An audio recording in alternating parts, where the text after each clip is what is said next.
Last night's Ohio 11th special election did not go the way many on the left were hoping for. In a stunning defeat, progressive Nina Turner lost to the corporate-backed candidate, Shontel Brown.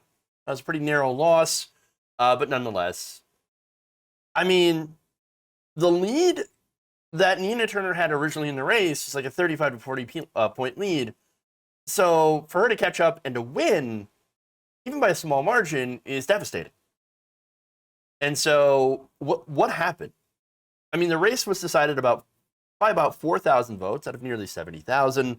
Anybody saying that it's a complete blowout is not being honest with you. But hey, look, a win is a win. Shontel Brown won. She was clearly the winner. And so I want to examine why. Again, as I mentioned, going into the race, Turner had a 35 to 40 point lead, more money, more name recognition, and a lot of high-profile endorsements from people like Bernie Sanders, AOC, members of the squad, etc. And so for a while, it looked like this was going to be a blowout. I mean, both of the candidates, Brown and Turner, were miles away from the other candidates that had run. So, well, one thing that happened is some people started to notice what was going on. And by some people, I mean members of the establishment, Hillary Clinton, James Clyburn, many others, of course, Third Way. And so you ended up having actually a lot of dark money getting into this election. So now, before I get into that, once again, I mentioned that Nina Turner actually had a ton of money in this race. She did outspend her opponent. She raised a ton of money in small donations. And, of course, a lot of outside money went to both candidates. So now Turner had an advantage in direct fundraising from small donors. Again, most of them, a lot of them out of state. Whereas Brown was getting crushed in fundraising from small dollar donations. She pulled in about $2 million to Turner's $3.8 million through July 14th. As roll call notes, Brown was buoyed by outside groups, especially ones focused on supporting Israel, pro-Israel PACs, that compensated for her being out fundraised by Turner by an almost 2-to-1 margin. So I want to get to some of the numbers here, and where they came from. Okay, as I mentioned, pro-Israel PAC groups. So now the Democratic majority for Israel PAC, the DMFI, actually spent about $1.9 million on television, newspaper, direct mail, and digital ads supporting Brown and attacking Turner, who sided with progressives who have called for putting conditions on U.S. aid to Israel. So the conditions are, I mean, it's fairly simple. We send billions of dollars to Israel every year. Nina Turner says, okay, we can send the money, but as long as you don't use it for example, using that money to plow over whatever, bulldoze Palestinian homes in the occupied territories, okay? Or as long as you don't do it for that kind of stuff, you try to respect Palestinian human rights, maybe use that for humanitarian aid, all that stuff, right? And so I think it's totally, I think it's the right position that if you're giving a country money, that you put conditions on it by saying, okay, you can't go and do war crimes, right? You can't go and do illegal occupations, right? You can't use it. Yeah, okay, you can do that on your own, but do it with your own money. Don't do it with American taxpayer money. So now Brown took the position of, oh no, no conditions, unconditional aid. We're going to give all that money to the right-wing Israeli government, and you can use it however much you want. Like, it doesn't matter. Use it however you want. No accountability. That's it. It's free check. Okay, so that's interesting. And now there's another pro-Israeli group. Again, these are all right-wing groups. These are conservative groups. Pro-Israel America. They paid for billboards across Cleveland plastered with a 4-letter word for excrement, a reference to a comment Turner had made during the 2020 presidential campaign when she compared voting for Biden versus Trump to eating half a bowl of crap. All right.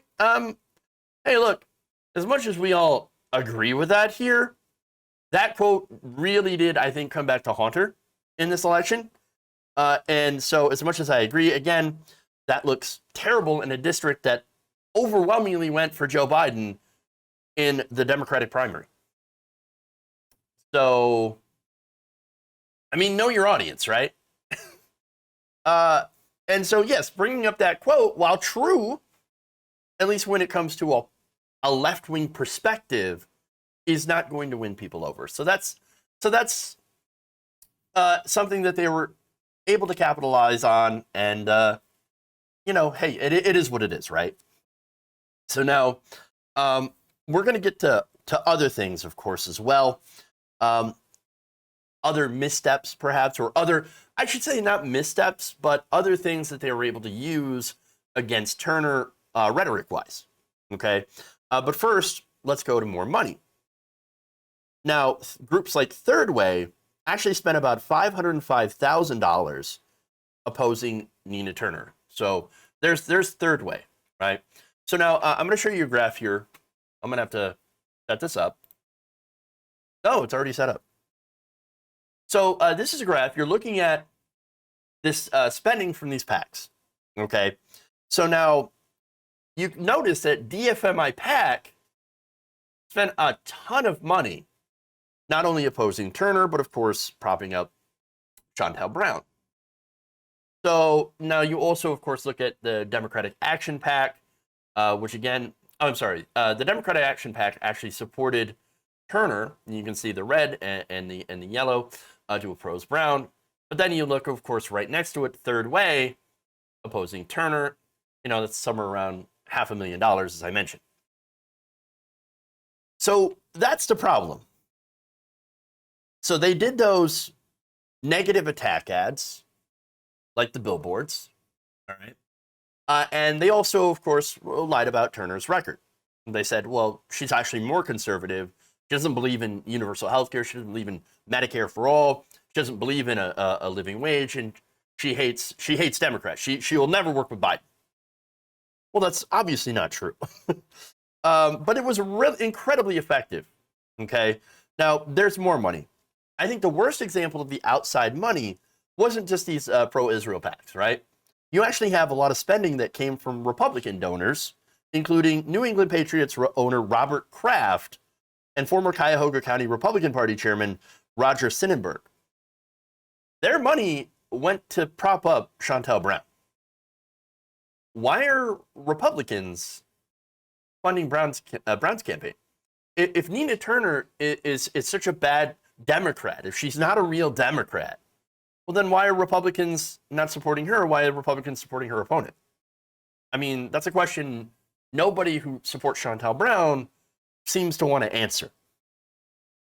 Now, my thought on this is, well, it goes back to Israel, okay? The uncritical support of the right-wing government of Israel. Something, again, the Democratic establishment and the Republican Party share. They both have different reasons, of course, for supporting the right-wing Israeli government. I think, for one, it comes down to, like, defense contractors. Israel buys a lot of American weapons. They have weapons deals. And, of course, Republicans always rubber stamp the aid to Israel without any sort of stipulations. Okay. Now, as far as the right-wing Republican Party, the far right, well, they really support Israel because it fits into their end time scenario. So they look at Israel and it's like, you got to support Israel. You got to support Israel. Got to support Israel. Got to support Israel. Why is that? Well, because they want Jesus to literally come back and hoover everybody into heaven. Like, that's the end times prophecy that some of the more far-right members of the Republican Party actually believe in. So there's also the narrative that if you don't support the conservative government of Israel, that you're somehow anti-Semitic. Already the Anti-Defamation League is going after Nina Turner for saying that that something along the lines of, well, we didn't lose the election. She did, obviously, but it was because of dirty, evil money. And so it's like they look at all the PACs, the PACs from the, again, right-wing groups that support Israel, and they think, oh, how dare you criticize that money coming into the race, the outside money, you must be anti-Semitic. I think it's a ridiculous argument. Again, I support the things that the Anti-Defamation League does, but I think they're a little too zealous on that. There is real anti-Semitism in this country, and it's damning, but you're not finding a lot of it on the left. In some places, for sure. But it's mainly coming from reactionaries. It's coming from the far right. Okay. And again, it also doesn't make sense because this is somebody who literally campaigned and traveled around the country to introduce a Jewish man who was running for president. I'm just saying. But nonetheless, this was effective. What else was effective is, of course, Jim Clyburn. The Hillary Clinton endorsement, the Jim Clyburn endorsement. Members of the Congressional Black Caucus also weighed in overwhelmingly on behalf of Shontel Brown. And of course, they also pointed to Nina Turner's more firebrand moments. As I mentioned, you had that bowl of crap comment. But they also talked about how, and this is really important, they talked about her as if she's not, again, she's not a real Democrat. She's not a team player. Here's what Representative Joyce Beatty, this is Ohio Representative Joyce Beatty, who is the chairwoman of the Congressional Black Caucus and one of Brown's earliest endorsers. She says, quote, "It is a slim majority, and we need a team player. We need somebody who's willing to say they will set aside their own showmanship, their own ego, their own platform if inconsistent with the Democratic platform." And of course, they point to, oh, Nina Turner didn't vote for the Democratic platform. Therefore, she's not a real Democrat. She's actually more conservative. This is what they're trying to say. She's more conservative. She doesn't agree with Joe Biden, and she's going to tank the Democratic agenda, right? Now, Nina Turner did not sign and support the Democratic platform because she disagreed with the fact that they didn't include Medicare for all, single payer, which actually polls incredibly high among Democrats. More Democrats are in favor of single payer health care. And so that's a popular policy, and that is what she ran on. But nonetheless, you had these DMFI mailers that said she is not in favor of universal health care. So those are clear lies that were put out by the Brown campaign and by the super PACs, of course. And they're trying to say, well, you're not a good Democrat. You're not a real Democrat. You're not progressive at all. You don't believe in the stuff that we believe in. So, but Shontel does, so you should vote for her. So that's what happened.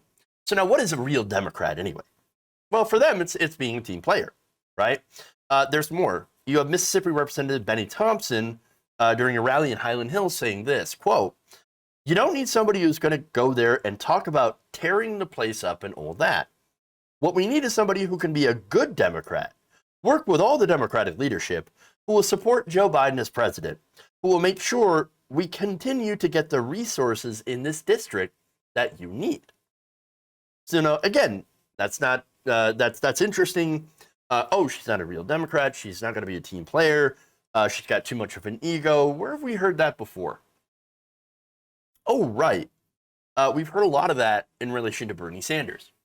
Those same talking points, the same rhetoric was absolutely used against Bernie Sanders during his primary election, both of them actually, that he's not a real Democrat. So now it's a pretty false narrative. And so to kind of prove that, let me just kind of posit this question.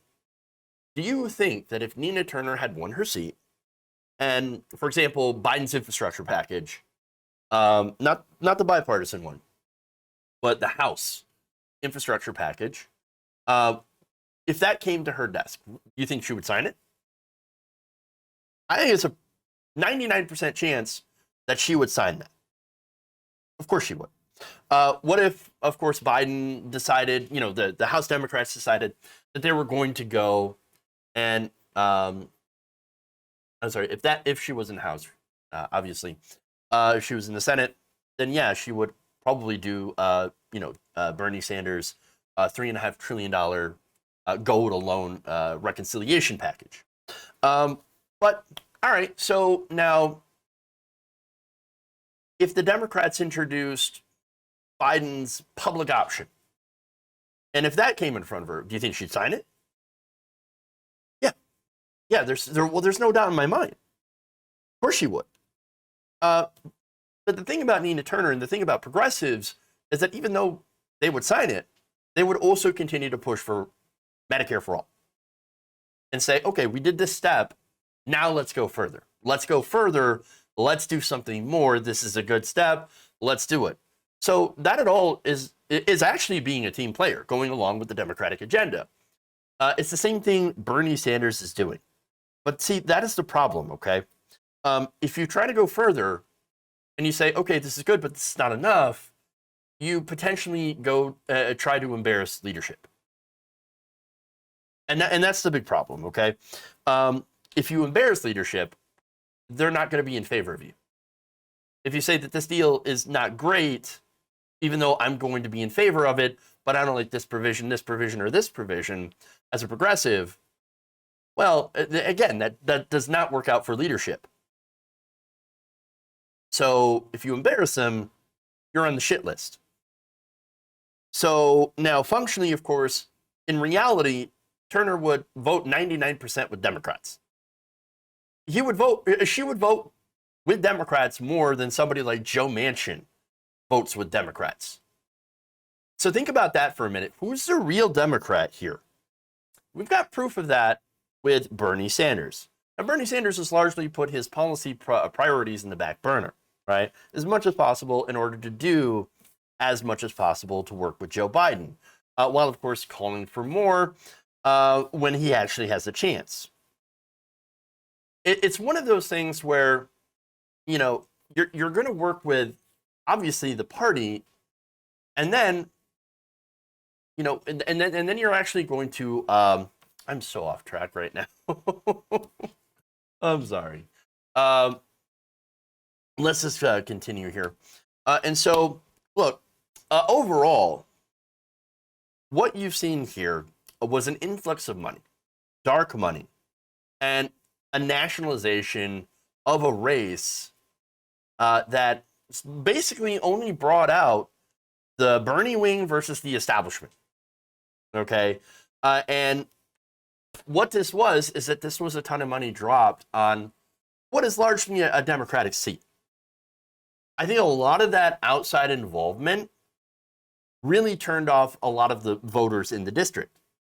You also have, of course, the endorsements from Jim Clyburn, a really huge deal, the Congressional Black Caucus. Again, with all of that stuff, those endorsements, I think, added a lot of weight. Voters in the district, they also knew Brown. But again, there was a ton of money, a lot of negativity from those ads, of course, those misleading ads that painted Turner as not being as progressive as she is. And the result, of course, is that you ended up having a pretty big loss on the left, but a temporary one. And so what do we learn from this entire thing? Well, of course, the role of money in politics is always ever present, but also negative campaigning, obviously something we had already known. And so I don't know really what kind of big lessons are to be taken from this.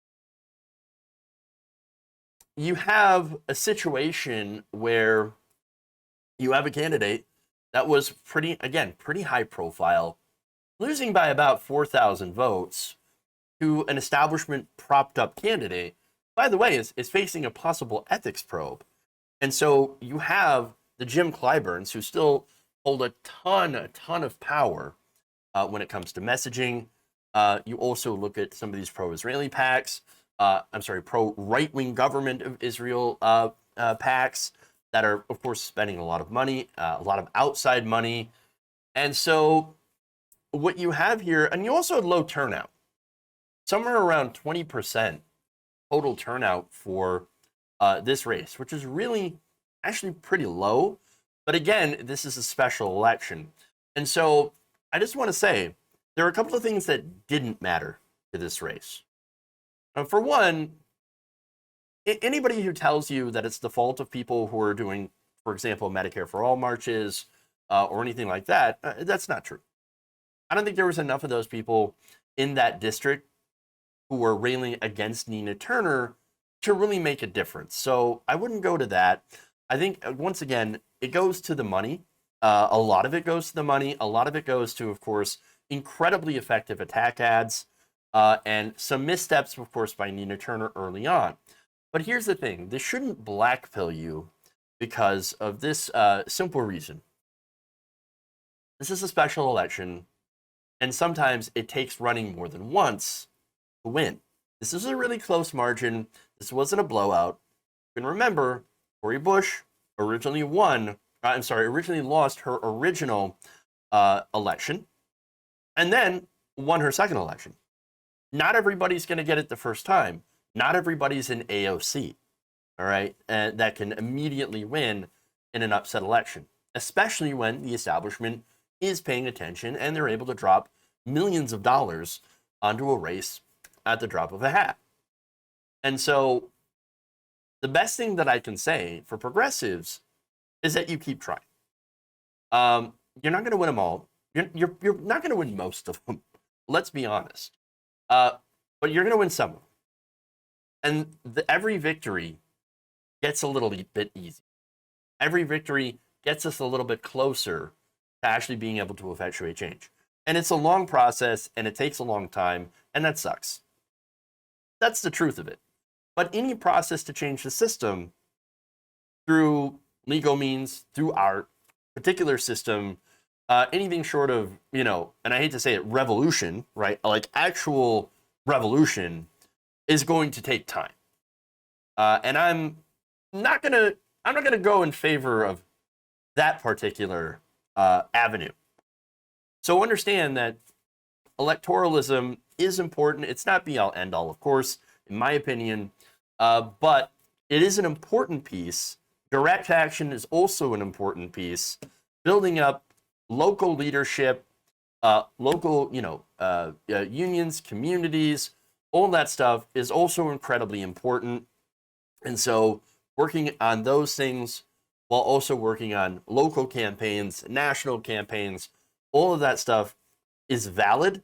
All of that stuff works to eventually effectuate change. And that's wherever you think that your talents will go, serve best. In order to do that, that's your decision. That's what you have to do. But for God's sakes, don't quit. Rage quits are exactly what the establishment counts on. So I wouldn't suggest doing that. You lick your wounds, and then you come back and you fight another day. That's it. You surrender, then they're always going to win. If you enjoyed this video, please give us a like and share with your friends. You can subscribe and help out the channel by becoming a patron. It's patreon.com/Jeff Waldorf, or you can become a channel member as well by hitting the join button below.